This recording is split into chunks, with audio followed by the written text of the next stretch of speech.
Human tendency ऐसी है कि हम कम पैसा पे करके ज्यादा प्रॉफिट कमाना चाहते हैं। ऑप्शन बायर का प्रॉफिट अनलिमिटेड हो सकता है, लॉस लिमिटेड हो सकता है। ऑप्शन सेलर का लॉस अनलिमिटेड हो सकता है, प्रॉफिट लिमिटेड हो सकता है। एंड ओवरऑल जो सारा गेम है ये प्रीमियम के अप्रिसिएशन का है। तो हमारा बेसिकली यहाँ पर काम ये है कि अच्छे सक्सेस रेट पे हम बस क्विक गेन कमा के निकल जाएं। आप राहुल द्रविड़ की तरह प्ले नहीं कर सकते, आप वीवीएस लक्ष्मण बनने का नहीं सोच सकते। आपको बनना है शाहिद अफरीदी, आपको बनना है वीरेंद्र सहवाग। आपको आना है 4 चौके चक्के मारने, बाहर निकल जाना है। अगर आप at the money option purchase करें तो ये जो सिर्फ आधे % का मूव आया ना एक दिन के अंदर, वहीं पर आपको अच्छा रिटर्न आ गया। सर है ना, हर स्ट्रैटेजी की जो जान होती है, जो प्रॉफिटेबिलिटी का सीक्रेट होता है, वो उसकी रिस्क मैनेजमेंट के अंदर होता है। 99% वाली कोई स्ट्रैटेजी होती भी नहीं है। There is nothing called holy grail strategy. सिर्फ एक स्ट्रैटेजी है जिसमें आप हमेशा पैसा बनाएंगे, ओके, उसका 100% सक्सेस रेट होता है। That is hi, this is Ansh Aryan and welcome to another video of Dhan. और आज हमारे साथ है the star trader of this Dhan platform, Himanshu Arora sir. Hi sir, thank you so much. Welcome Thanks to for your own channel. Actually मतलब मुझसे ज्यादा आपका channel है and it's great to have you today. तो सर आज हम बात करने वाले हैं ऑप्शन के बारे में, ऑप्शन ट्रेडिंग, ऑप्शन बाइंग के बारे में पर्टिकुलरली। और ये डिस्कशन कुछ ऐसा होना चाहिए कि जो बेसिक से शुरू कर रहा है ऑप्शन ट्रेडिंग, जिनको पता भी नहीं है कि कॉल पुट्स वगैरह क्या होते हैं, ऑप्शंस क्या होते हैं, क्यों करना चाहिए, क्यों नहीं करना चाहिए, वहां से स्टार्ट करके इंटरमीडिएट और एडवांस लेवल तक स्ट्रैटेजीज, रिस्क मैनेजमेंट, ये सब कुछ एक ही वीडियो में हम कवर कर लें। अगर आज किसी ने ये वीडियो देख लिया तो उसके बाद कहीं और उनको जाने की जरूरत ना पड़े, तो एटलीस्ट ऑप्शन के अंदर अपना हाथ डालने के लिए, ऑप्शन बाइंग स्ट्रैटेजी को समझने के लिए, और उस 93% ब्रैकेट से 7% ब्रैकेट के अंदर आने के लिए। So can we do something like that? Absolutely yes, I am all in. और आपके क्वेश्चंस का बहुत इंपॉर्टेंट रोल रहेगा यहाँ पर, आप कितना मेरे से बुलवा पाते हैं उसके अंदर। आई एम इक्वली एक्साइटेड कि मैं अपने व्यूज शेयर कर पाऊं, but I will be brutally honest. I can assure you that I'll be brutally honest with everything and anything I know about option buying. तो हम अपना फोकस ऑप्शन बाइंग पे रखने वाले, राइट? तो ऑप्शन बाइंग के बारे में आपके माइंड में जो भी क्वेश्चंस है वो आप सारे मुझसे पूछ सकते हैं। और रिस्क मैनेजमेंट, स्ट्रेटजी, किसको करनी चाहिए, किसको नहीं करनी चाहिए, कब करनी चाहिए, ये सारी चीजें जो मैंने सीखी हैं पिछले अराउंड 17-18 साल के अंदर, मैं आपके साथ डेफिनेटली वो शेयर करने को रेडी हूँ। सो पूछिए। एक छोटा सा डिस्क्लेमर पहले दे देता हूं मैं। मुझे वो जो मार्केट में मिलती है ना 95% एक्यूरेट स्ट्रेटजीज, 99% एक्यूरेट, वो नहीं चाहिए, नहीं होती है। जो रियल लाइफ में आप प्रैक्टिकली यूज करते हैं, जिन चीजों ने आपको उन 7% के अंदर लाके खड़ा किया है, मुझे वही जानना है विद द रियल फैक्ट्स। 99% वाली कोई स्ट्रेटजी होती भी नहीं है। There is nothing called holy grail strategy. सिर्फ एक स्ट्रेटजी है जिसमें आप हमेशा पैसा बनाएंगे, ओके, उसका 100% सक्सेस रेट होता है। दैट इज कि आप कसम खा लीजिए कि मैं शेयर को लॉस में बेचूंगा ही नहीं, और आप उसको होल्ड करते रहेंगे जिंदगी भर के लिए। इसके अलावा आपके पास और ऑप्शन के अंदर तो ऐसी स्ट्रेटजी होती ही नहीं है जहां पर 99% सक्सेस रेट आता हो आपका।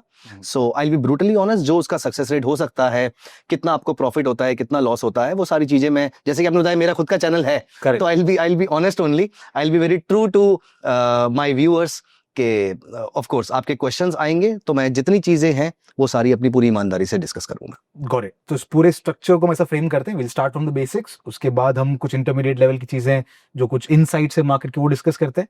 उसके बाद आपकी स्ट्रैटेजी की तरफ भी बढ़ते हैं, a good option buying strategy along with the risk management, all the tweaks and nuggets and nuances, right? And apart from this मैं इसमें एक चीज और ऐड करना चाहूंगा। Okay. मुझे पर्सनली ऐसा लगता है कि ट्रेडिंग स्ट्रेटजी का रोल सिर्फ और सिर्फ 49% का ही हो सकता है at the best. 51% role risk management, जैसा आपने बोला, और बिहेवियर भी ऐड कर देते हैं हम इसके अंदर, क्योंकि आपका इमोशन, आपका behaviour as an option buyer कैसा होना चाहिए, इसके बारे में हम थोड़ा सा डिस्कशन कर सकते द हैं। Mindset part, the mindset actually. Got it. ठीक है सर, तो शुरू करते हैं with the very scratch, with the very basics. सबसे पहले तो ऑप्शंस क्या होते हैं, और दूसरा ऑप्शंस क्यों करने हैं? ओके, तो आपका एक क्वेश्चन आया कि ऑप्शंस क्या होते हैं।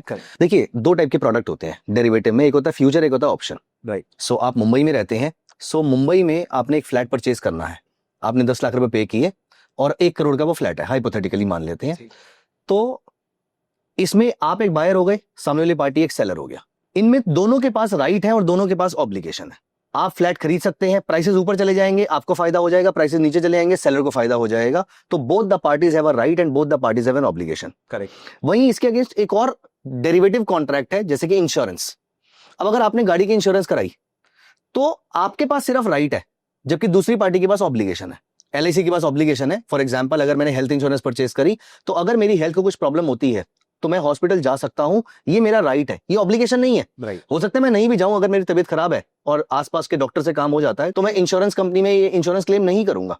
तो इसका मतलब ये है कि मेरे पास राइट है, लेकिन अगर मैं हॉस्पिटल जाता हूं तो सामने वाली जो पार्टी है, जो इंश्योरेंस का सेलर है, उसके पास ऑब्लिगेशन, उसके पास कोई राइट नहीं है कि वो डिक्लाइन कर दे। एज्यूमिंग कि मैं सारी कंडीशन फुलफिल कर रहा हूं, तो this can be compare to an options contract, जहां पर one of the party has a right and other party has an obligation. जिस पार्टी के पास राइट है, फॉर एग्जांपल अगर मैंने गाड़ी की इंश्योरेंस परचेस करी और मैंने साल का फॉर एग्जांपल 20,000 रुपए का प्रीमियम पे किया, अगर ये गाड़ी अनफॉर्चुनेट इवेंट में टोटल डैमेज में चली जाती है, तो 10 लाख, 15 लाख, 20 लाख, जो भी इंश्योरेंस का टोटल वैल्यू है वो मुझे मिल जाएगा। So compare to the premium जो मैं पैसा यहां से कमा रहा हूं, ऑल्दो उसको कमाई नहीं बोलना चाहिए, लेकिन जितना पैसा मेरे को रिडीम हो रहा है यहां से, this is significantly high compare to the premium.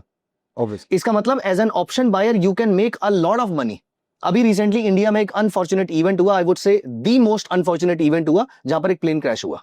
उसकी जो इंश्योरेंस कंपनी थी, उसको अप्रोक्सीमेटली 4,000 करोड़ रुपए पे करने पड़ेंगे एज पर द सोर्सेस। वो 4,000 करोड़ है, 3,000 करोड़ है, जो भी एक नंबर है वो उनको पे करना पड़ेगा। अब उनको जो प्रीमियम मिला था वो तो कुछ करोड़ का मिला होगा सिर्फ, लेकिन जो रीइंबर्समेंट आई वो बहुत बड़ी आई है उसके अंदर। ऑप्शन बायर का प्रॉफिट अनलिमिटेड हो सकता है, लॉस लिमिटेड हो सकता है। ऑप्शन सेलर का लॉस अनलिमिटेड हो सकता है, प्रॉफिट लिमिटेड हो सकता है। तो यहां पर अभी तक हमने आज तक जितने भी प्रोडक्ट्स देखे हैं, for example futures, for example या कैश मार्केट, इसमें दो पार्टीज होती हैं, एक होता है बायर, एक होता है सेलर। ऑप्शंस में 4 पार्टीज होती हैं, क्योंकि ऑप्शन इटसेल्फ 2 टाइप के होते हैं। एक होता है कॉल ऑप्शन, एक होता है पुट ऑप्शन। तो कॉल का बायर, पुट का बायर, कॉल का सेलर, पुट का सेलर, टोटल 4 पार्टीज होती हैं। तो हम आज 4 पार्टीज के बारे में बात करेंगे, जिसमें से आज हम प्राइमरीली फोकस करते हैं ऑप्शंस बाइंग की तरफ, जहां पर कॉल बायर और पुट बायर क्या माइंडसेट रहता है ये इंपॉर्टेंट है, लेकिन उस माइंडसेट पे भी हम बाद में आएंगे। पहला पॉइंट ये है कि ऑप्शन बायर जो है उसका प्रॉफिट अनलिमिटेड हो सकता है, लॉस लिमिटेड होता है, वो चाहे कॉल का बायर हो या फिर पुट का बायर हो। That is a major reason beginners इसके अंदर आना चाहते हैं। राइट, क्योंकि वो ऑप्शन बायर बनना चाहते हैं। देखो, human tendency actually option buying की ही है। मैं अपना एग्जांपल अगर लूं, तो फॉर्चुनेटली मैं पिछले अप्रोक्सीमेटली 15 या 20 साल से हेल्थ इंश्योरेंस परचेज कर रहा हूं। थैंकफुली मुझे आज तक हॉस्पिटल में एडमिट होने की जरूरत नहीं पड़ी, लेकिन मैं हर बार उसी एक्साइटमेंट से अगली बार हेल्थ इंश्योरेंस परचेज करता हूं जी। मैं अपने रिस्क को मिटिगेट करना चाहता हूं। बहुत ही कम इंश्योरेंस कंपनीज हैं, क्योंकि इंश्योरेंस बेचने वाले मार्केट में या ऑप्शन बेचने वाले लोग कम होते हैं।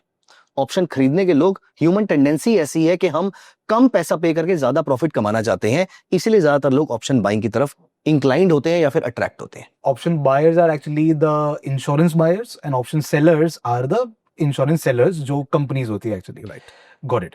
अब बात करते हैं प्रीमियम की। राइट, प्रीमियम कैसे डिसाइड होता है? क्योंकि जैसे आपने कहा कि एक तरह का इंश्योरेंस है, हम प्रीमियम पे करते हैं, ऑप्शंस के अंदर भी प्रीमियम होते हैं।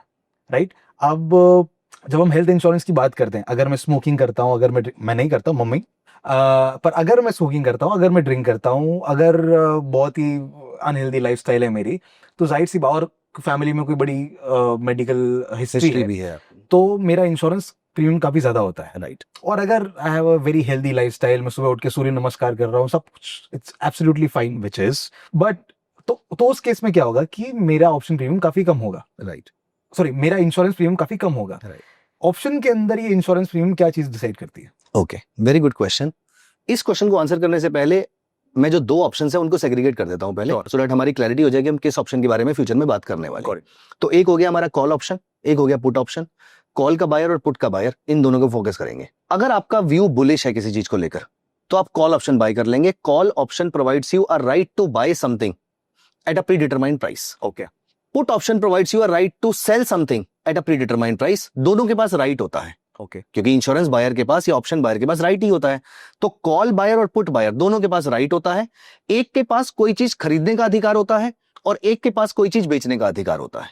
अब ये जो खरीदी है, जिस रेट पे आप खरीद रहे हो या जिस रेट पे आपको खरीदने का अधिकार है, ये डिसाइड करता है कि आप कितना प्रीमियम पे करने वाले हो। मैं आपको एग्जांपल के तौर पर बताता हूं। निफ्टी चल रही है, मान लेते हैं हाइपोथेटिकली निफ्टी चल रही है 25,000 rupees. And even before we proceed with this entire video, मैं बहुत बार निफ्टी का नाम लूंगा, स्टॉक का नाम लूंगा, call buy, put buy. I do not want to share any recommendation with anyone. This should only be seen for as in educational purposes only. ये सिर्फ नाम है। सो निफ्टी फॉर एग्जांपल चल रही है 25,000 रुपए की, 25,000 रुपीज की। अब आपके पास ऑप्शन होता है कि आप कोई भी ऑप्शन परचेज कर सकते हैं, बेसिकली कोई भी राइट परचेज कर सकते हैं। निफ्टी चल रही है 25,000 की, आप चाहते हैं कि एक्सपायरी वाले दिन आपको निफ्टी 24,500 की मिल जाए। ऐसे अधिकार भी है मार्केट के अंदर। आपको लगता है कि निफ्टी 24,800 की मिल जाए, ऐसे ऑप्शंस भी है मार्केट के अंदर, ऐसे राइट्स भी है मार्केट के अंदर। आप कहते हो कि निफ्टी 25,200 की मिल जाए, निफ्टी हो सकता है फ्यूचर में 26,000 जाने वाली हो, तो आपका राइट ये है कि आपको 25,200 में निफ्टी मिल जाएगी। ये क्लियर हो गया। तो अब आपको किस रेट पे निफ्टी चाहिए, इसके बेसिस पे डिसाइड होगा कि आपको कितना प्रीमियम पे करना पड़ेगा। बेसिकली ये प्रीमियम वर्ड में लिबरली इतनी क्यों यूज कर लिया मैंने, क्योंकि मैंने एग्जांपल लिया इंश्योरेंस का। इंश्योरेंस में राइट किसको मिला, जिसने प्रीमियम पे किया। तो आपने जो प्रीमियम पे किया उससे आपको अधिकार मिल गया। अब आपने किस चीज का अधिकार लिया है। फॉर एग्जाम्पल आपने बोला कि मेरी मेडिकल इंश्योरेंस 5 लाख की होनी चाहिए, तो इसका प्रीमियम 15,000 पे है। ओके, आप बोलते हो कि मेरी मेडिकल इंश्योरेंस 10 लाख की होनी चाहिए, तो इसका प्रीमियम 25,000 रुपए का है। तो एक ऑप्शन या एक इंश्योरेंस आपको किस चीज का अधिकार प्रोवाइड कर रहा है, प्राइमरीली इसके बेसिस पे इसका प्रीमियम डिसाइड होता है। ये मैं आपको चार्ट के थ्रू भी दिखा सकता हूं, डेटा के थ्रू भी दिखा सकता हूं, इफ यू मे अलाउ, तो मैं आपको दिखाना चाहूंगा यहाँ पर। सो यहाँ पर ये निफ्टी है जो फिलहाल 24,827 के आसपास की चल रही है। ओके, यहां पर मैं निफ्टी की एक ऑप्शन चेन ओपन कर लेता हूं। ऑप्शन चेन का मतलब होता है एक ऐसा टेबल जिसमें आपको कॉल और पुट के बारे में पूरी इंफॉर्मेशन मिलती है निफ्टी की, सिर्फ एक प्रोडक्ट की, कॉल और पुट। इनमें से भी जो थोड़ी देर में डिस्कस करते हैं अभी कि इन the money, at the money, out of the money कुछ टर्म्स होती हैं, ये क्या होती हैं और इनका प्रीमियम क्या है, क्योंकि आपका क्वेश्चन प्रीमियम पे था, तो इसका प्रीमियम कैसे डिटरमाइन होता है उस पर हम थोड़ी देर में आते हैं। पहले प्रीमियम दिखते कैसे हैं पहले हम वो देखते हैं यहाँ पर। तो हम ऑप्शन चेन पे गए यहाँ पर, और ऑप्शन चेन पे 24,827 पे मार्केट चल रही है। अब देखिए, on the left side we have the calls, on the right side we have these puts. मतलब आपके पास लेफ्ट साइड पे ऐसे ऑप्शंस हैं which provide you a right to buy something. अगर आपको निफ्टी को 24,600 में बाय करने का अधिकार चाहिए एक्सपायरी पे विच इज 26 ऑफ जून, तो आपको पे करना पड़ेगा एक premium which is 343 rupees, as you can see here. Okay, खरीदने का अधिकार चाहिए, मतलब right to buy, right to buy Nifty at 24,600। इसके लिए आपको पे करने पड़ेंगे 343 rupees multiply by lot size. लेकिन अब अगर आपको निफ्टी को बाय करने का अधिकार चाहिए 24,700 पे, मतलब आप महंगा बाय करने को रेडी है, सस्ता बाय नहीं, महंगा बाय करने को रेडी है। सस्ता बाय करना आपके फेवर में ज्यादा था, महंगा बाय करना आपके फेवर में कम है, तो आपको प्रीमियम भी कम शेल आउट करना पड़ेगा। इसका प्रीमियम है सिर्फ और सिर्फ 275 रुपीज।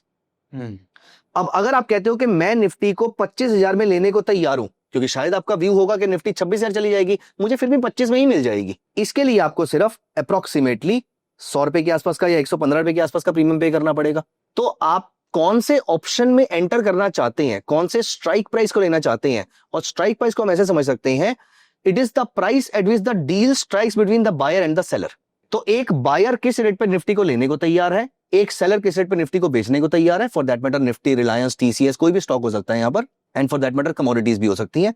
तो किस रेट पे बायर इसको लेने को तैयार है, सेलर इसको बेचने को तैयार है, ये जो प्राइस डिटरमाइन हुआ इसे कहते हैं स्ट्राइक प्राइस।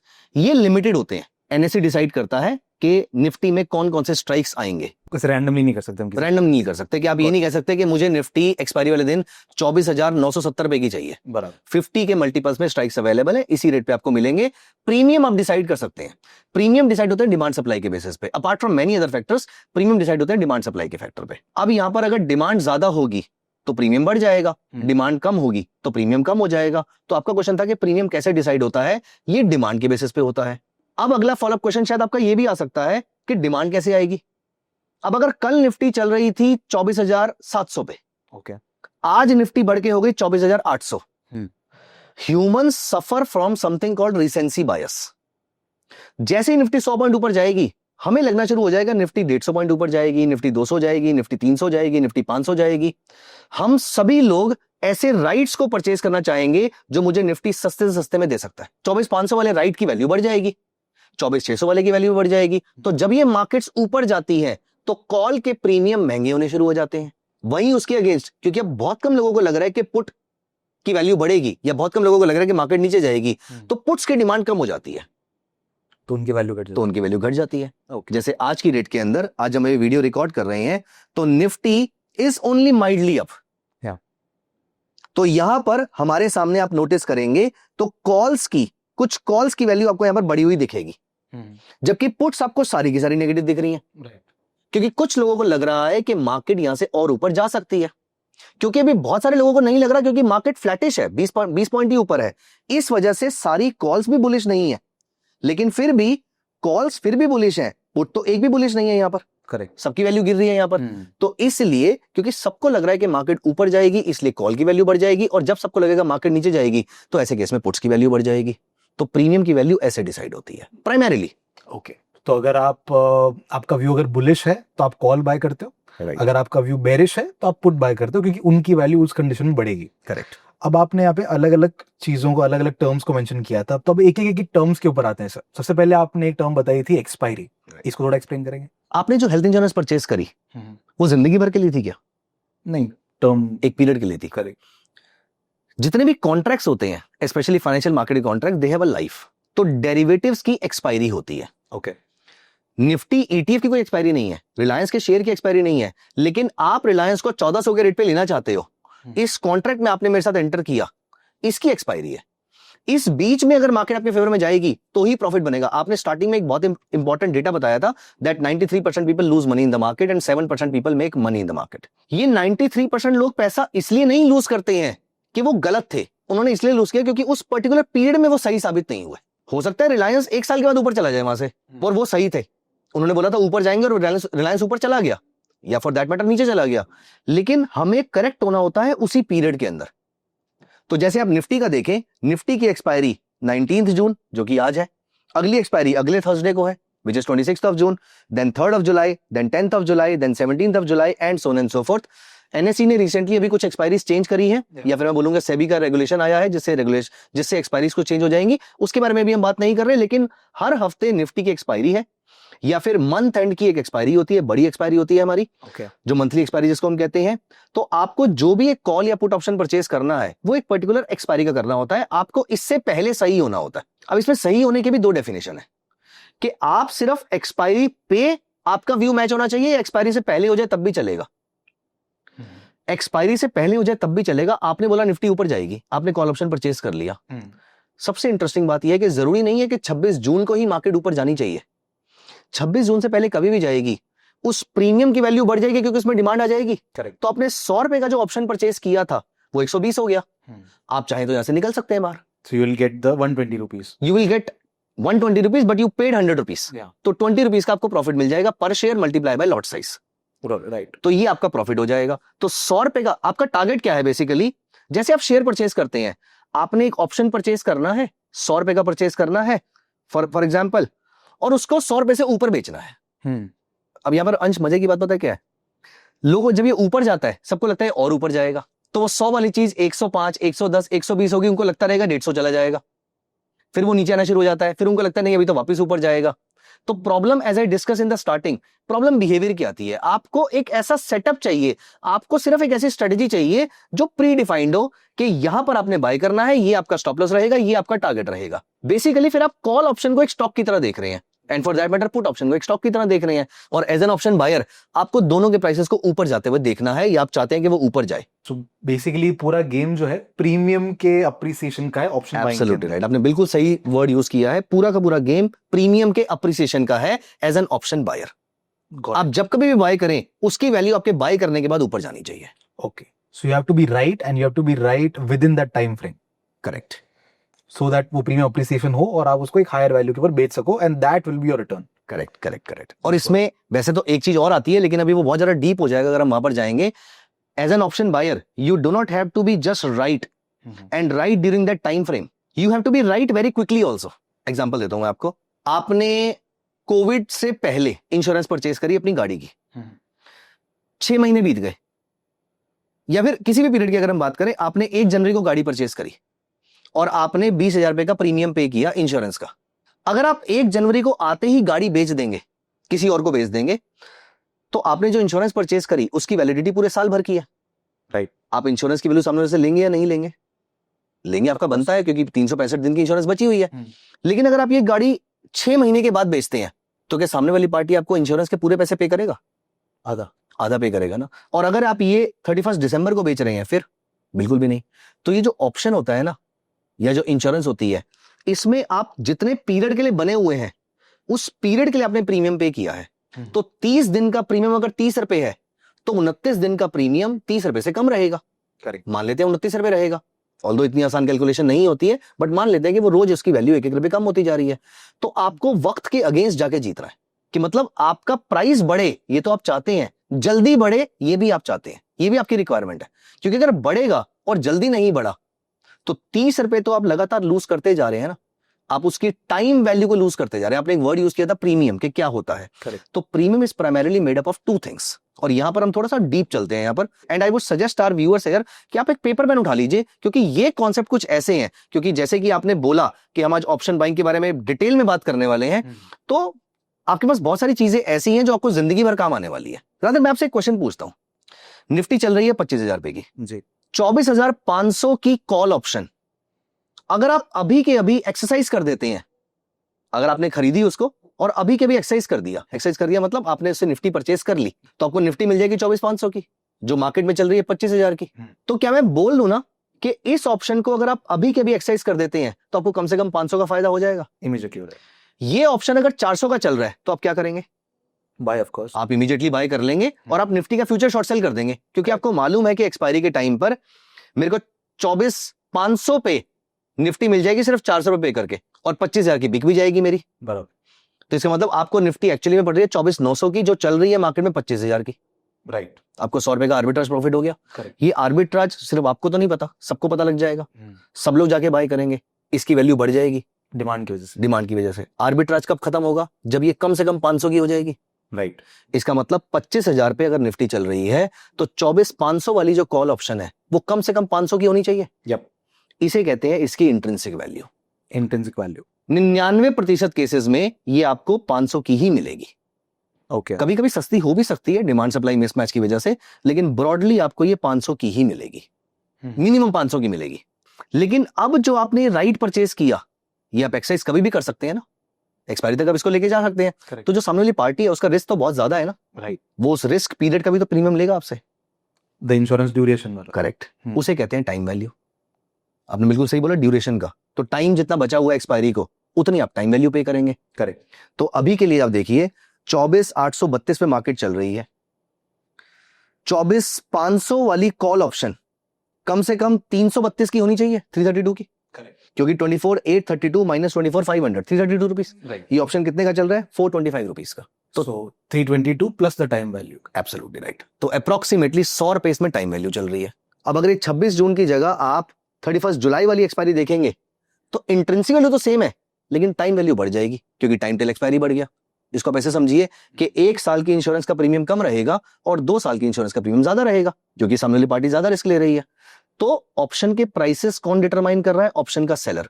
वो कितना रिस्क के बदले में कितना प्रीमियम चार्ज करना चाहता है आपसे, ये आपको बता रहा है कि मार्केट में रिस्क कितना है। तो प्रीमियम जब बढ़ता है मतलब मार्केट में रिस्क बढ़ रहा है। ऑप्शन सेलर ज्यादा रिस्क ले रहा है यहाँ पर, और ऑप्शन बायर ज्यादा रिस्क का प्रीमियम पे कर रहा है यहाँ पर। तो जितना एक ऑप्शन को एक्सरसाइज करते ही ज्यादा प्रॉफिट होगा, वो ऑप्शन और महंगा रहेगा। 24,400 वाला ऑप्शन हमेशा 24,500 से महंगा रहेगा, क्योंकि उसको एक्सरसाइज करते ही आपको 432 का फायदा हो रहा है। करेक्ट। 24,300 वाले में 500 का फायदा हो रहा है। टाइम वैल्यू भी अलग हो सकती है, सेम भी हो सकती है, लेकिन इंट्रिंसिक वैल्यू तो डेफिनेटली अलग रहेगी। एक और चीज आपने अभी भी मेंशन की थी, कुछ ओटीएम, एटीएम, आईटीएम, राइट, वो बताइए ना क्या है? ओके। किसी भी ऑप्शन को अगर आप अभी के भी एक्सरसाइज कर दें, एक्सरसाइज करने का मतलब होता है कि फॉर एग्जांपल कॉल ऑप्शन की अगर हम बात कर रहे हैं, which gives you a right to buy Nifty और right to buy an asset. अगर आप अभी के भी एक्सरसाइज कर दें, मतलब आप अभी के भी बोलें कि मुझे निफ्टी चाहिए, किसी भी ऑप्शन को आप अभी के भी एक्सरसाइज कर दें और ये एक्सरसाइज करते ही आपको प्रॉफिट हो जाए, एज इन प्रीमियम कंसिडर नहीं करना हमने यहाँ पर।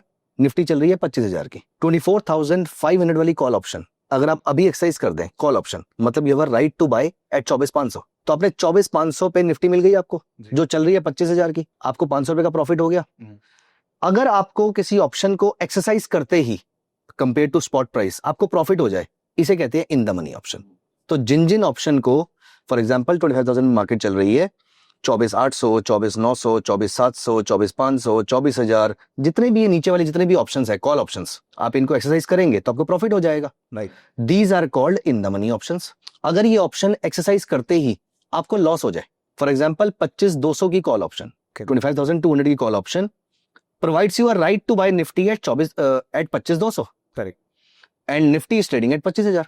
तो अगर आप 25,200 में निफ्टी को परचेस करेंगे जो कि ऑलरेडी 25 की मिल रही है मार्केट के अंदर, तो आपको लॉस हो जाएगा। These are called OTM options. और अगर 25,000 वाली कॉल ऑप्शन आप अभी एक्सरसाइज कर दें when Nifty is trading at 25,000. So you are making no profit, no loss. Yeah. This is called ATM, around the money, at the money या CTM, close to money. ये 3 terms हैं. Generally हम use करते हैं ATM, at the money. इसे हम कहते हैं at the money option. Exercise करते ही प्रॉफिट हो गया तो in the money, करते ही लॉस हो गया तो आउट ऑफ द मनी. एक एग्जांपल और लेते हैं. पुट का लेते हैं सर. पुट का लेते हैं. Okay. निफ्टी चल रही है 25,000 की. 25,200 की put option provides your right to sell Nifty at 25,200. Correct. जो कि चल रही है 25,000 की. आपको 200 का प्रॉफिट हो गया. Right. So you are 200 rupees in the money. और ये 200 रुपीज उसकी इंट्रिंसिक वैल्यू हो गई जो पहले हमने डिस्कस किया था. राइट. और ये ऑप्शन चल रहा है 250 रुपए का तो 50 रुपए उसकी टाइम वैल्यू हो गई. और अगर हम लेते हैं फॉर एग्जांपल 24,500 वाली put option, it provides you a right to sell Nifty at 24,500 lower price. When the Nifty is trading at 25,000. तो you are losing money 500 rupees. Yes. So you are 500 rupees out of the money. लेकिन इसकी intrinsic value -500 नहीं होती. Intrinsic value 0 है इसकी. जितने का भी ये ऑप्शन है वो सिर्फ और सिर्फ उसकी टाइम वैल्यू है फिर. Correct. So in the money, at the money, out of the money. 25,000 वाली कॉल ऑप्शन और पुट ऑप्शन दोनों ही एट द मनी हो गई हमारी, assuming Nifty is trading at 25,000. Eight the money दोनों में कॉल और पुट में सेम होते हैं. राइट. और इस क्राइटेरिया से देखो तो जो इन द मनी थे कॉल के वो एक तरह से आउट ऑफ द मनी है पुट के. और जो इन द मनी थे पुट के वो आउट ऑफ द मनी है कॉल के. और यहीं पर आपको ये दिख भी रहा है, यहाँ पर देखेंगे अगर हम स्क्रीन को तो जो आपको हाईलाइटेड पोर्शन दिख रहा है ये सारे इन द मनी ऑप्शंस हैं. ये जो व्हाइट कलर का पोर्शन दिख रहा है ये out of the money options है. तो जो आप बता रहे थे 25,000, क्योंकि निफ्टी चल रही है 24,820. सो जो आप बता रहे थे 25,000 की put option in the money है पुट के लिए, वो आउट ऑफ द मनी है कॉल के लिए. करेक्ट. तो पुट जिस तरफ महंगी होती जाएंगी कॉल्स उतनी सस्ती होती जाएंगी. और ये 24,800 समथिंग जो है वो दोनों के लिए एट द मनी है जहां पर आपका कलर चेंज हो रहा है. तो ऑप्शन चेन अपने आप में it provides you a plethora of information जहां पर यू कैन सी कि आईवी कितना है, टीवी कितना है, इंट्रिंसिक वैल्यू कितना है, टाइम वैल्यू कितना है, कौन सा ऑप्शन इन द मनी है, कौन सा option out of the money है, कौन सा एट द मनी है. और apart from this there are many other data points जो आप ऑप्शन चेन से निकाल सकते हैं. थोड़ा ऑप्शन सेल को डिटेल में समझे. हाँ श्योर. तो ये ऑप्शन चेन है. ओके. सेंटर में आपके स्ट्राइक प्राइसेस आ रहे हैं जो कि प्री डिफाइंड है एक्सचेंज के द्वारा, वो जो हम प्राइस जिसके ऊपर बेट करते हैं, जिस पर हम बेट करते हैं. ओके. तो यहाँ पर हम इसमें कोई चेंज नहीं कर सकते. हम सिर्फ इसके बायर या सेलर बन सकते हैं, वो भी कॉल के या पुट के. हम इन 4 में से कोई एक पार्टिसिपेंट बन सकते हैं सिर्फ. अब यहाँ पर ये स्ट्राइक प्राइस इस समय कितने का लोग खरीदने और बेचने को तैयार हैं वो आपको दिख रहा है. LTP, last traded premium. Right. और लास्ट ट्रेडेड प्राइस जो भी आप कहना चाहते हैं इसको. साथ में आपको दिख रहा है इस प्राइस में आज कितना चेंज हुआ है. LTP चेंज ये रुपीस में भी हो सकता है, ये परसेंटेज में भी हो सकता है. दोनों चीजें यहाँ पर आपको दे रखी हैं कि ये वाला ऑप्शन कल के कंपैरिजन में आज 4 रुपए महंगा हुआ है क्योंकि निफ्टी ऊपर गई है. ओके. तो कॉल ऑप्शन महंगा हो गया. और ये पुट ऑप्शन जो है वो 17% या फिर 15-16 रुपए के आसपास सस्ता हो गया है क्योंकि पुट्स की डिमांड कम हो गई है. ठीक है. तो स्ट्राइक प्राइस, LTP चेंज, कितने लॉट्स ट्रेड हुए हैं, कितनी क्वांटिटी ट्रेड हुई है वो आपको यहाँ पर वॉल्यूम में दिख रहा है. फिर आपका आता है ओपन इंटरेस्ट. जब से ये कॉन्ट्रैक्ट लॉन्च हुआ है तब से लेकर आज तक बहुत सारे लोगों ने कॉन्ट्रैक्ट में एंटर किया, बहुत सारे लोगों ने कॉन्ट्रैक्ट से एग्जिट किया. लेकिन आज की डेट में कॉन्ट्रैक्ट में कितने लोग बने हुए हैं वो है इसका open interest. The number of outstanding contracts of a particular option contract. Active trades भी बोल सकते हैं. एक्टिव ट्रेड बोल सकते हैं हम इसको. इस समय के एक्टिव पार्टिसिपेंट्स कितने हैं मार्केट के अंदर. 1 buyer plus 1 seller is equal to 1 open interest. Okay. 1 buyer plus 1 seller is equal to 1 open interest, not 2 open interest. तो ये एक ओपन इंटरेस्ट आपका हो गया. जितने भी इस समय लोग एक्टिवली पार्टिसिपेट कर रहे हैं, लेकर बैठे हुए हैं, चाहे बायर साइड से चाहे सेलर साइड से, ये हमारे ओपन इंटरेस्ट में काउंट हो रहे हैं. लेकिन इनमें से कुछ लोगों ने आज एंट्री करी होगी, राइट. कुछ ने एग्जिट करी होगी. करेक्ट. इन सारे न्यू पार्टिसिपेंट्स का आज इंपैक्ट कितना आया वो है मेरा आज का OI चेंज. ओके. तो अगर नए पार्टिसिपेंट्स आए हैं, नए कॉन्ट्रैक्ट्स बने हैं तो OI change will be positive. और अगर नए और एग्जिस्टिंग कॉन्ट्रैक्ट्स में से लोग एग्जिट हुए हैं, वाइंड अप किया है उन्होंने, अपने प्रॉफिट्स बुक किए हैं, लॉस बुक जो भी कुछ किया है, राइट. तो उससे उनको उससे जो चेंज आया that will be negative. That is negative OI, negative change in open negative change in open interest. Got it. अब यहाँ पर 2 टर्म्स या 3 टर्म्स मैं बोलूंगा और हैं जो आपको इस पेज पे दिख रही हैं. वैसे तो काफी सारी और इंपॉर्टेंट टर्म्स हैं, लेकिन एज एन ऑप्शन बायर अभी के लिए ये टर्म्स कम इंपॉर्टेंट है. ऐसा नहीं कि इंपॉर्टेंट नहीं है, लेकिन रिलेटिवली कम इंपॉर्टेंट है कंपेयर टू ऑप्शन सेलर. जैसे कि एक टर्म है हमारी डेल्टा. आप मुझे बताइए, निफ्टी चल रही है 25,000 रुपीज पे. आपने 24,500 की कॉल ऑप्शन बाय करी. ओके. फॉर एग्जांपल प्रीमियम था 800 रुपए का. मैंने 25,000 वाली at the money call option buy करी. ठीक है. प्रीमियम था 200 रुपए का. और लेट अस से इन्होंने 25,500 वाली कॉल ऑप्शन बाय करी, प्रीमियम था 20 रुपए का, मार्केट यहां से 100 रुपए ऊपर गई। क्वेश्चन नंबर 1, ए, बी और C, in the money, at the money, out of the money, market यहां से ऊपर गई, इनमें से किसको प्रॉफिट होगा? तीनों को होगा। तीनों को होगा, क्योंकि मार्केट ऊपर गई है तो तीनों की कॉल्स की वैल्यू बढ़ गई, करेक्ट। तो तीनों की कॉल्स की डिमांड बढ़ गई। Yep. लेकिन क्या तीनों को सेम प्रॉफिट होगा? आई मीन अगर इन द मनी है तो वो 100 रुपए और इन द मनी हो गया है, उसकी इंट्रिंसिक वैल्यू 100 रुपए और बढ़ गई है, और बढ़ गई तो 100 रुपए तो मुझे मेरा तो पक्का है। राइट। आप लोग आप देखो, जरूरी नहीं कि 100 रुपए बढ़ गई हो, हाँ। क्या पता उसका डेल्टा, मतलब क्या पता वो 70 रुपए बढ़ी हो, सिर्फ 100 रुपए बढ़ने पर, मार्केट के 100 रुपए बढ़ने पर सारे ऑप्शंस की वैल्यू अलग अलग लेवल पे इंपैक्ट होती है। और ये कौन डिसाइड करता है? ये डिसाइड करता है डेल्टा, कि आप ऑलरेडी कितने इन द मनी थे, उसके बेसिस पे आता है एक नंबर डेल्टा या एक data point delta. Delta is the rate of change of option premium with respect to underlying asset. मतलब अंडरलाइंग एसेट के 1 रुपए मूव करने पर आपके ऑप्शन की वैल्यू कितनी चेंज होगी, आपके ऑप्शन की वैल्यू कितनी चेंज होगी, उसे हम कहते हैं डेल्टा।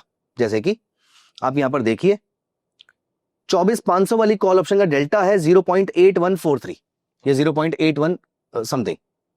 मतलब निफ्टी के 100 रुपए ऊपर जाने पर ये ब्रॉडली 80 रुपीज ऊपर जाएगी, 81 रुपीज, 81 रुपीज के आसपास। ऑल्दो इसमें एक और फैक्टर आता है गामा, बट वो बात का डिस्कशन है।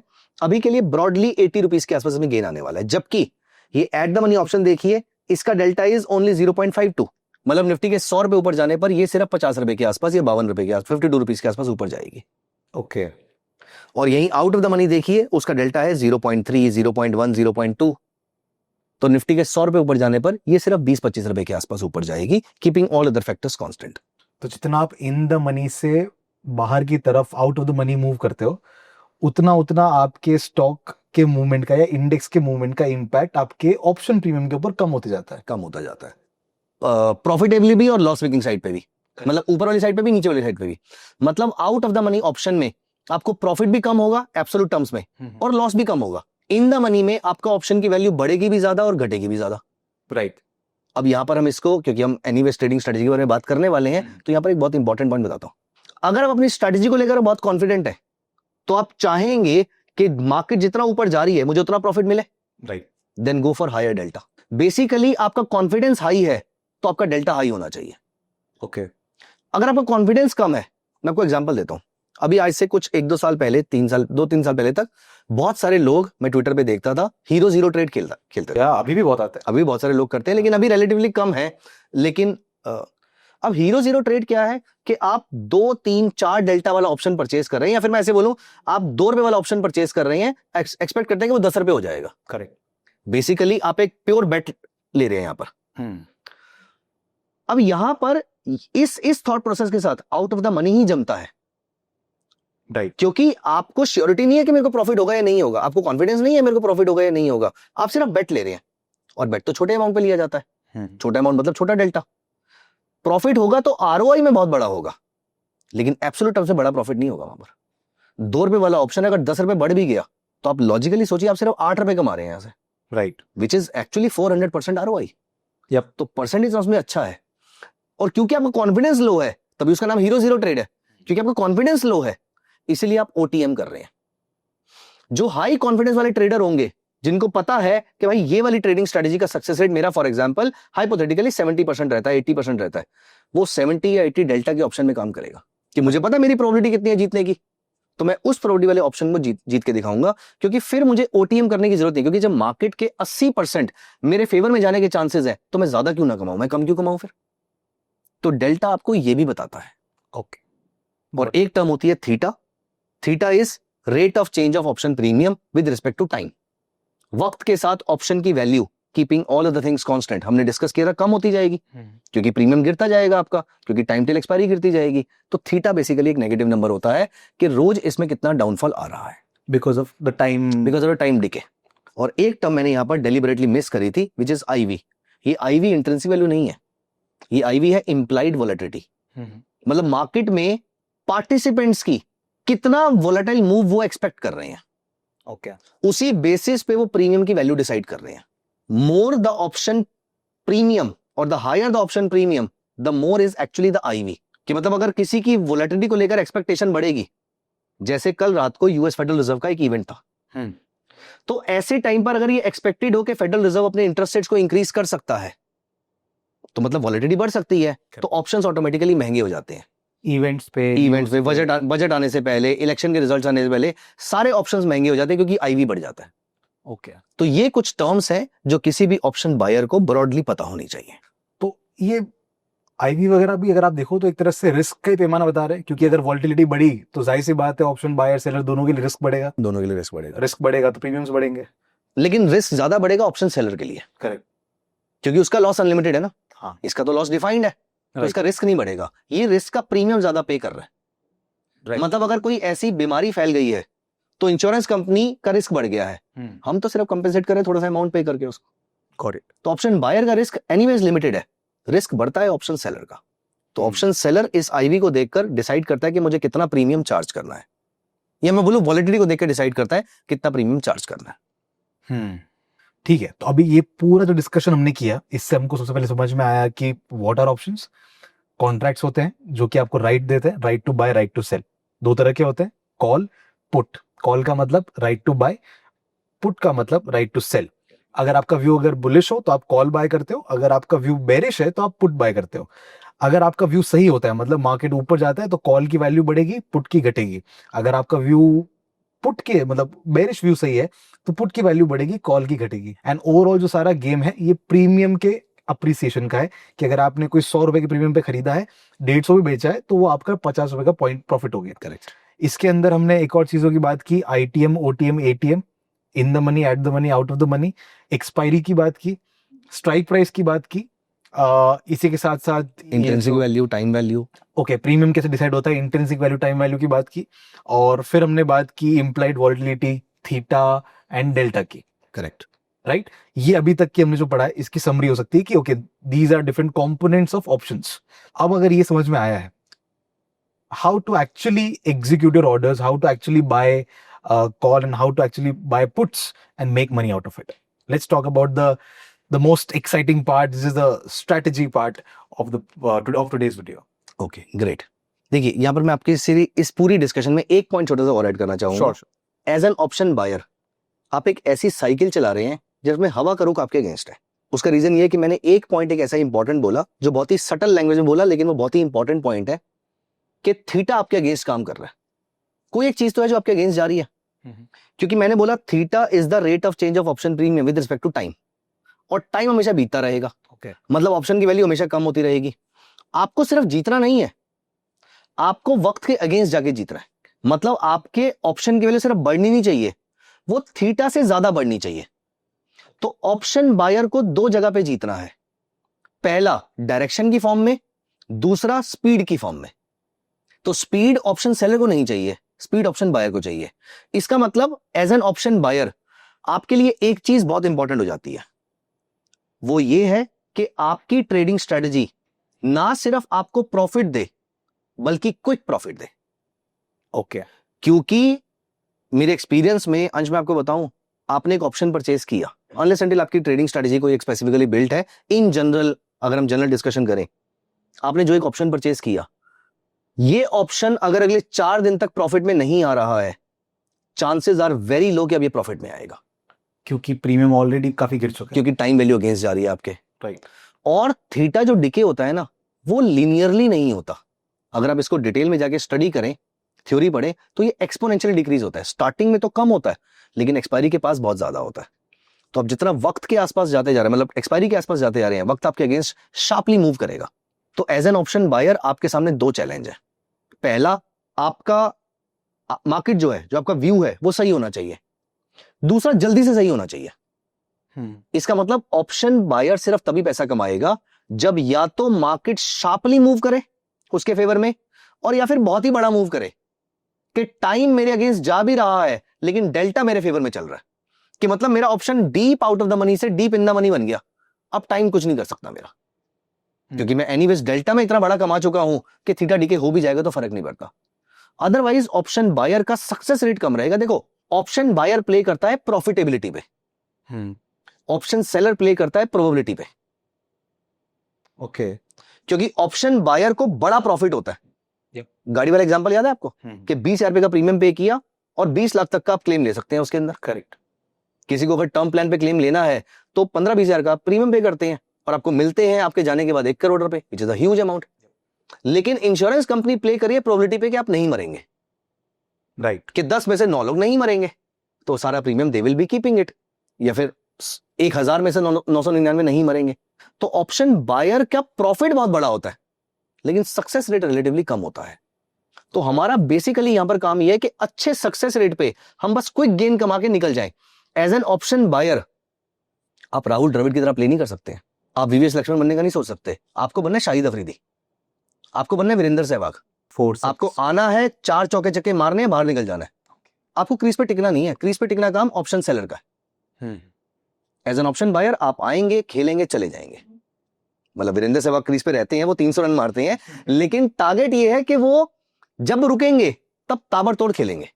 राइट। ऑप्शन बायर को यही थॉट प्रोसेस होना चाहिए। सो आपको यहां पर आके ताबड़तोड़ खेलना है और चले जाना है।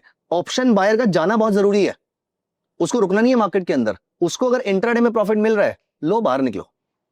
अगर उसको कल तक प्रॉफिट मिल रहा है, क्योंकि 4 दिन के बाद ये प्रॉफिट रहेगा, जरूरी नहीं है। अगर आपने एशियन पेंट्स का एक कॉल ऑप्शन परचेज किया, एशियन पेंट्स वहीं का वहीं खड़ा हुआ है, 2 घंटे बाद आप नोटिस करेंगे आपको लॉस हो रहा है, जबकि एशियन पेंट थोड़ा सा ऊपर भी गया है तब भी आपको लॉस हो रहा होगा, क्योंकि टाइम आपके अगेंस्ट जा रहा है। राइट। इसका मतलब हमें यहाँ पर स्ट्रेटजी में जो हम स्ट्रेटजी बनाएंगे उसमें 2 चीजें होनी चाहिए। पहला डायरेक्शन, दूसरा मोमेंटम।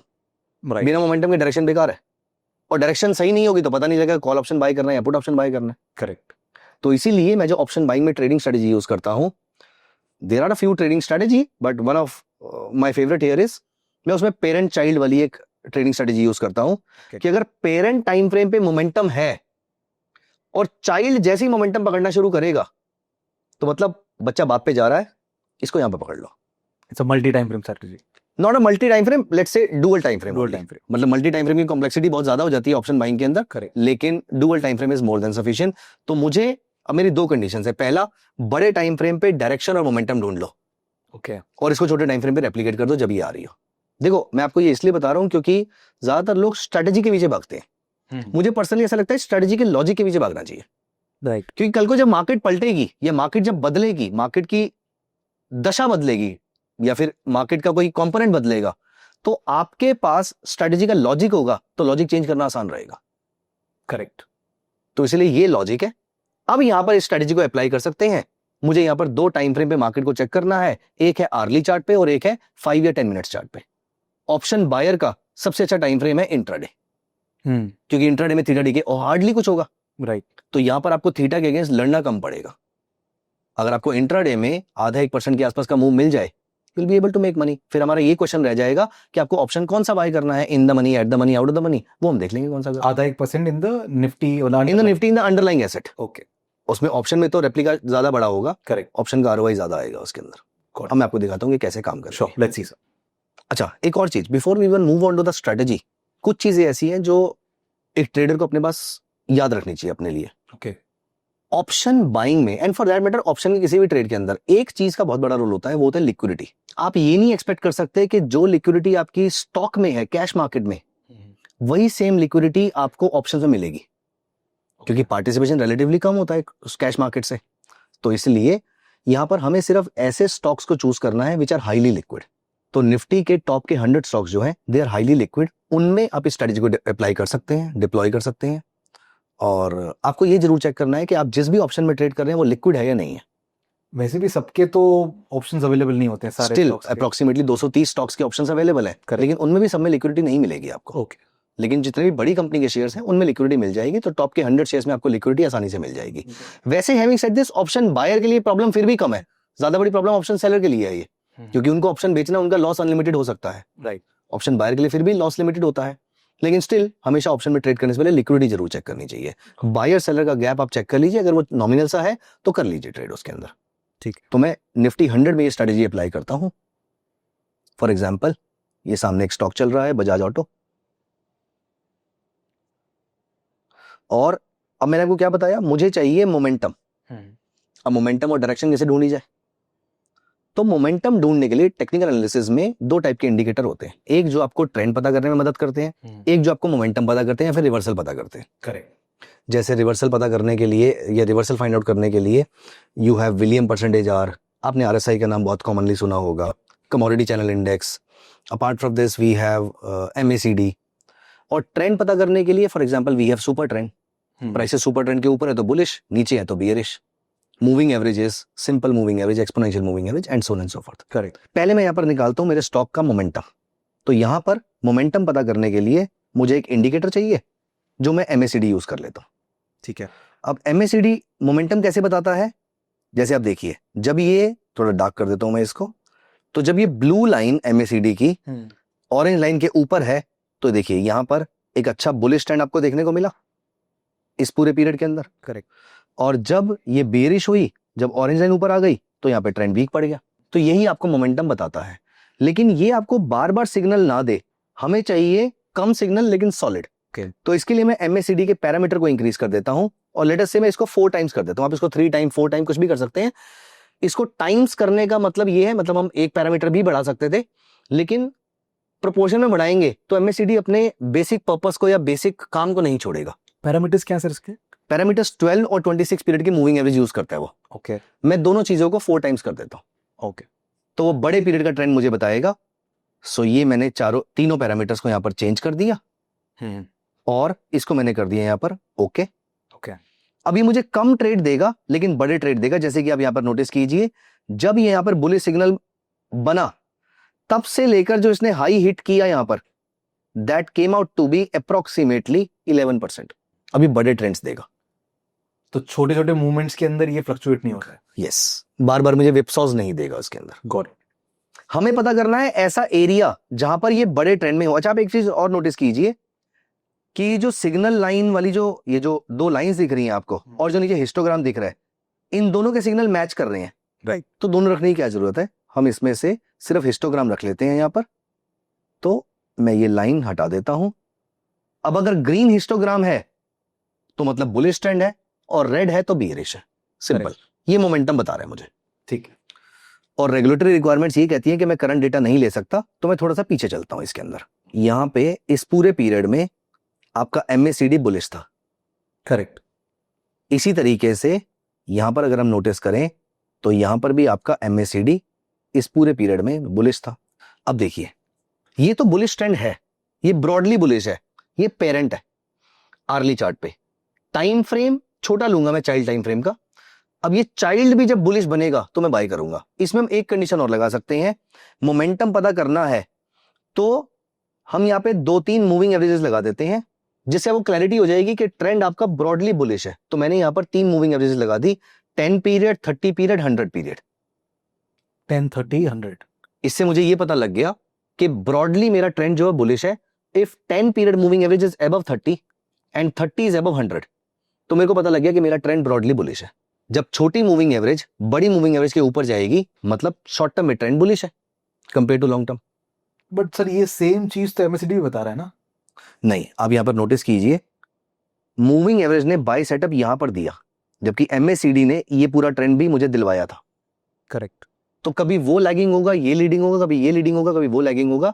तो इससे मुझे दोनों का जो एक कॉमन डोमेन है, LCM है, वो मुझे मिल जाएगा कि जिस पीरियड में सबसे ज्यादा मोमेंटम रहा होगा। ओके। मैं आपको दिखाता हूं। जैसे आप यहां पर देखिए, इस पीरियड में MACD बियरिश हो गया। करेक्ट। और यहां पर मूविंग एवरेज भी बियरिश हो गया। राइट। अब यहां देखिए कितना बड़ा और कितना बढ़िया आपको डाउन ट्रेंड देखने को मिला। अब मुझे इस पीरियड में जब जब मुझे छोटे डाउन ट्रेंड देखने को मिले, मैं वो पकड़ूंगा। कैसे? पहले मैं आपको एक पुट ऑप्शन का ट्रेड दिखाता हूं, फिर आपको कॉल ऑप्शन का दिखाऊंगा। ओके। सो ये डेट कौन सी है? ये डेट है आपकी 13 फरवरी 2025। 5 मिनट चार्ट पे चलते हैं। 13 फरवरी 2025। अब यहां पर देखिए, इस लाइन को, ये लाइन हमने वहां पे क्लिक करी थी। राइट। अब यहां पर छोटे पीरियड में जैसे ही आपको MACD बियरिश ट्रेड देता है, यहां पर मैं पुट ऑप्शन बाय करूंगा। यहां पर मूविंग एवरेज भी बियरिश हो गई और MACD ने भी बियरिश सिग्नल दे दिया इस जगह पर। करेक्ट। आपने पुट ऑप्शन बाय करी। मैं भी इस पॉइंट पे आऊंगा कि कौन सी पुट ऑप्शन बाय करनी है, इन the money, at the money, out of the money. अभी के लिए मैं ये लिबर्टी ले रहा हूं कि आपने पुट ऑप्शन बाय करी है। राइट। अब ये देखिए, ये स्टॉक एक दिन के अंदर 0.3% नीचे गया है, ऑलमोस्ट 3% नीचे गया। आपने जो मर्जी पुट ऑप्शन बाय करी थी, अगर आपने आउट ऑफ द मनी भी करी होगी थोड़ी सी, वो भी इन द मनी आ गई होगी। करेक्ट। तो ऐसे टाइम पर आपके पुट ऑप्शन ने आपको अच्छा रिटर्न दिया होगा, उसके प्रीमियम्स बढ़ गए होंगे। उसके प्रीमियम बढ़ गए होंगे।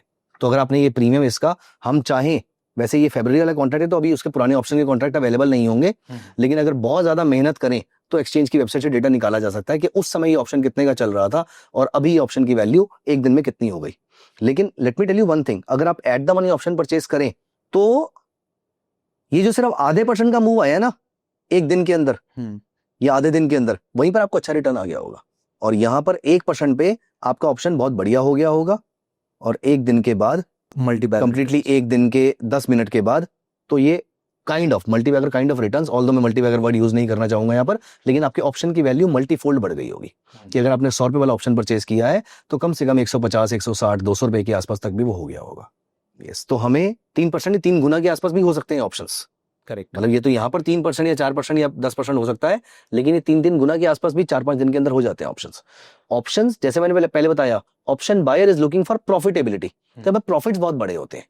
बस सिर्फ आप सही टाइम पर, जब डायरेक्शन आपके फेवर में जा रही है, जब हवा आपके फेवर में रुक कर रही है, उस समय साइकिल चला लीजिए, तो आपको पीछे से पुश मिल जाएगा। हमने यही पता करने की कोशिश करी यहाँ पर। So we are following trend with momentum. We are following larger period का trend plus momentum and replicating in the shorter period. Correct. So you are right. We are following trend and momentum, looking at multiple periods.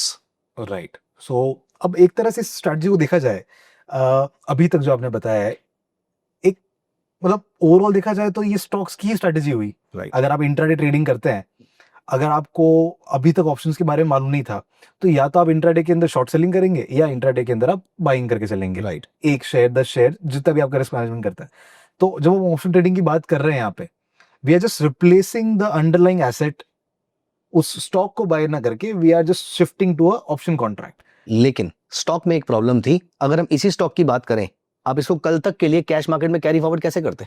नहीं, वो फिर intraday ही होता। इसीलिए यहाँ पर options beats cash market in this वे।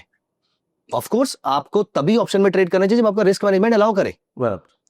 लेकिन अगर आपका रिस्क मैनेजमेंट अलाउ करता है तो options in some aspects are better than cash market. और ये आरओआई आपको 3% का आरओआई, तो आपको ये बजाज ऑटो का शेयर दे दिया इसने आपको, मान लेते हैं बुलिश ट्रेड था ये वाला, तो 3% का आरओआई मिल गया। लेकिन आपके ऑप्शन में 100 वाला ऑप्शन कम से कम 150 हो गया होगा, वहां 50% आरओआई मिल रहा है आपका। करेक्ट। तो ये लिबर्टी आपको या ये अच्छा प्रॉफिट आपको कैश मार्केट में नहीं मिलता। एट द सेम टाइम जहाँ पे ये हमें इतना बड़ा रिटर्न दे रहा है, राइट, अगर मैं इसका स्टॉप लॉस लगाऊं तो वो आएगा कुछ आधे % का। राइट। अब यही आधा % अगर हमने जो डेल्टा वाली बात कही थी, राइट, तो अगर वो डेल्टा हमारे अगेंस्ट में जाता है, अगर ये मूवमेंट अगेंस्ट में जाता है, तो वही डेल्टा हमारे अगेंस्ट में भी काम करेगा। करेक्ट।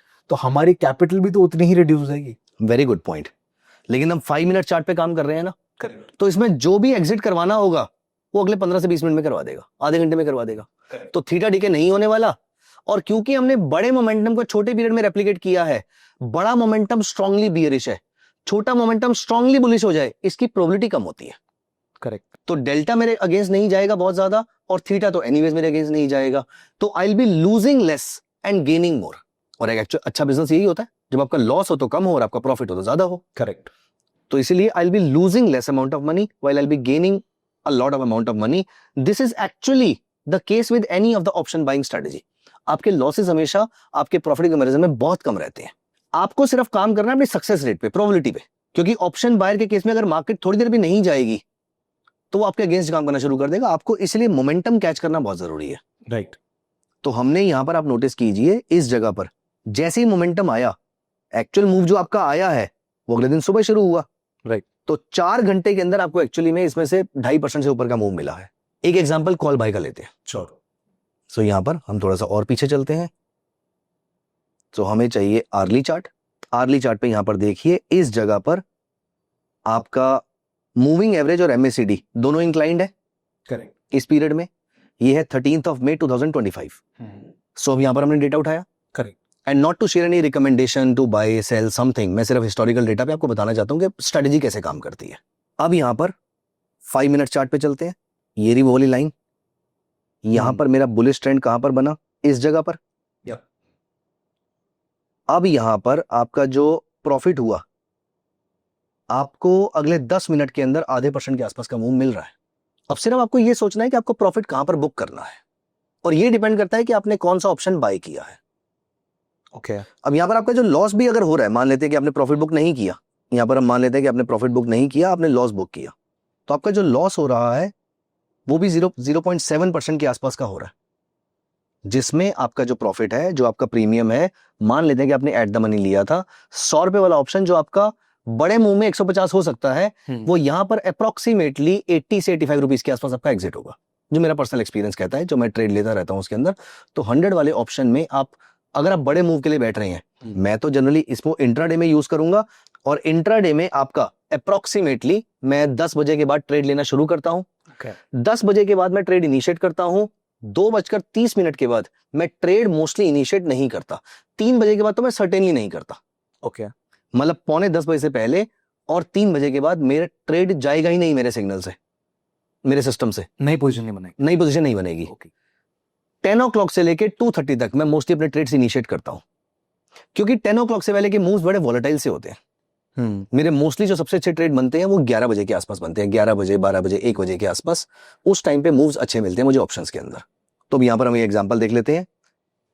यहां पर ये आपने ट्रेड लिया, ये टाइम है 14 मई को 9:35 AM। करेक्ट। मेरा रिस्क मैनेजमेंट तो अलाउ नहीं करता यहां पर ट्रेड लेने का।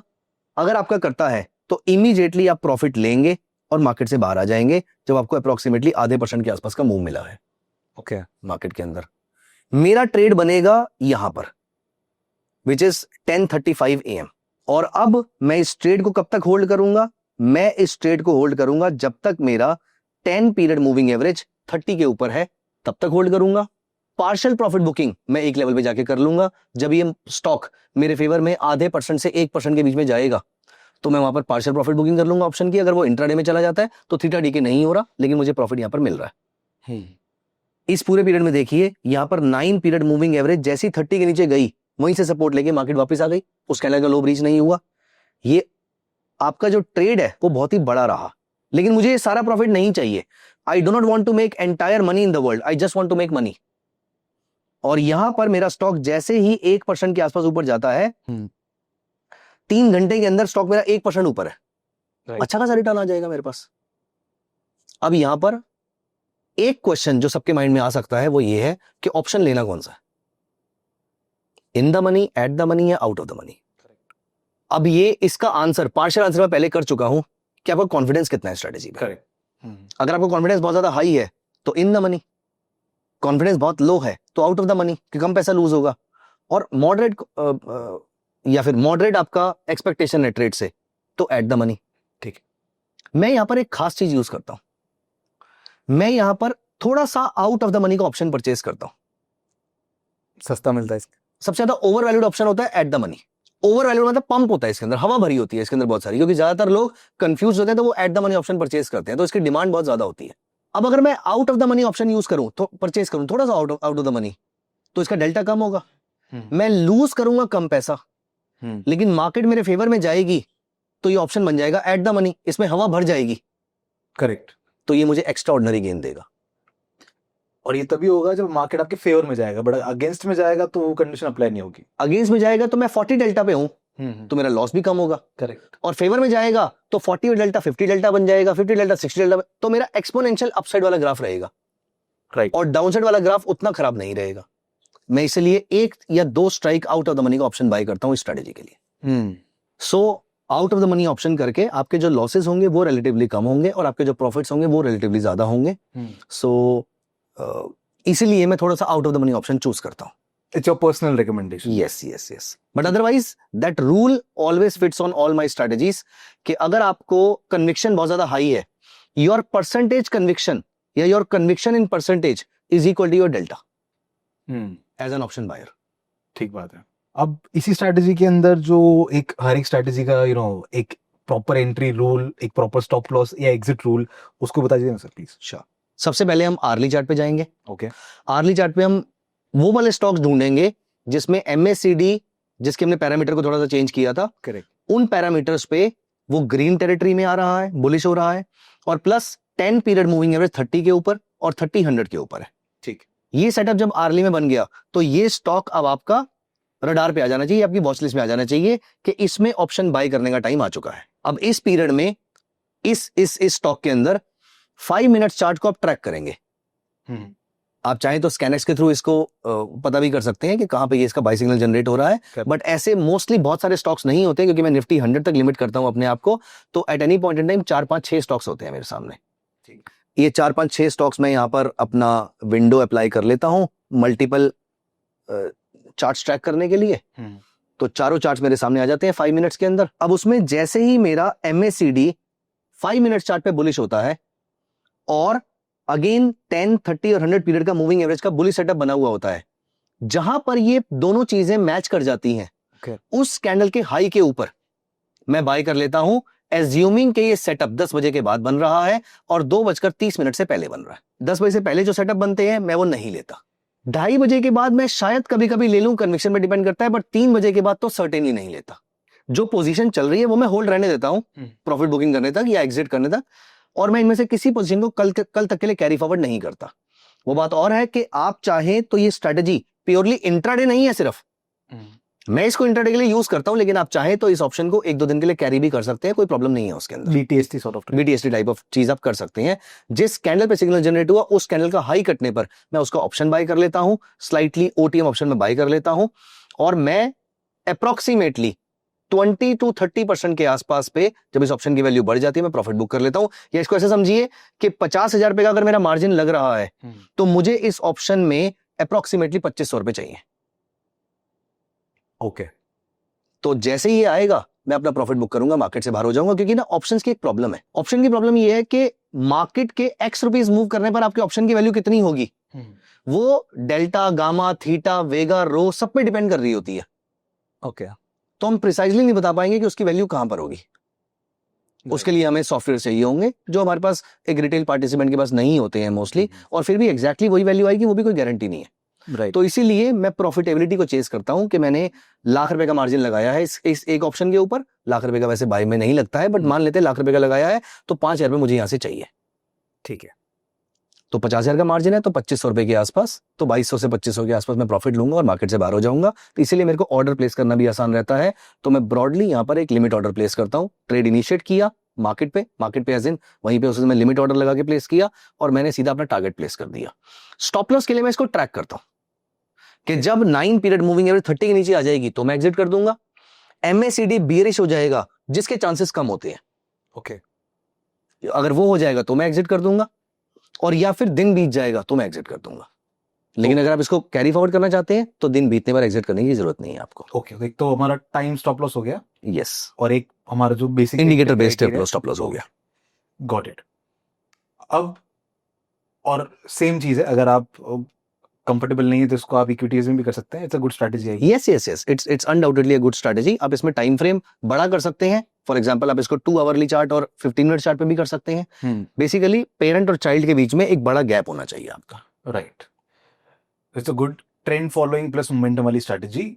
You can use it for cash and you can use it for options as well, and because it's momentum है तो it's a great strategy for options. Cash market के आपको बहुत सारी स्ट्रेटजीज मिल जाएंगी। करेक्ट। मुश्किल होता है ऑप्शन की स्ट्रेटजी मिलना। राइट। क्योंकि मोमेंटम कैच करना बड़ा मुश्किल होता है, ट्रेंड कैच करना उतना मुश्किल नहीं है। इसीलिए मोमेंटम वाली स्ट्रेटजी में ऑप्शन बाइंग के लिए यूज करना चाहूंगा।